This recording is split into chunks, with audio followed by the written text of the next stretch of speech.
नमस्कार, सगळ्यांचं स्वागत आहे ॲडव्हान्स ऑप्शन चेनच्या चॅनलवरती. तर आपण करणार आहोत निफ्टीचं अनालिसिस. आजची डेट आहे 29/8 म्हणजेच आज एक्सपायरी नंतरचा पहिला दिवस आहे. तर आपल्याला 10:30 वाजेपर्यंत लेवल ऍडजस्ट होण्याची वाट बघायची आहे.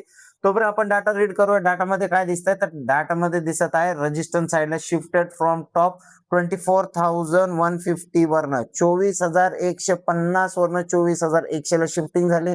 9:25 शिफ्टिंग आहे. या शिफ्टिंगला कन्सिडर करायची का? तर हो, कारण 20 नंतरच्या शिफ्टिंगला आपण प्राधान्य देतो. पर्सेंटेज ग्राफ ओपन करून चेक करूया कोण इन्क्रीज झालाय.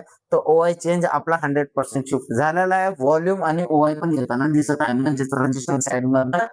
आणि जर समजा सपोर्ट मध्ये 24,000 वर विकनेस आली, तर सपोर्ट जर वीक झाला तर मार्केट बेरिश होऊ शकतं. आता सध्या मला मार्केट रेजिस्टन्स साइड मधून बेरिश दिसतंय. आता मार्केट आहे 24,150 च्या रेंज मध्ये. माझी ट्रेड कुठून प्लॅन होणार? 24,150 चा रेजिस्टन्स किंवा 24,100 च्या रेजिस्टन्स वरनं 10:30 वाजता आपले लेवल ऍडजस्ट होणार. त्याच्यानंतर ट्रेड प्लॅन करायचा आहे. व्हिडिओ आवडला असेल तर लाईक, शेअर, सबस्क्राईब करायला विसरू नका. भेटूया पोस्ट मार्केटमध्ये. धन्यवाद.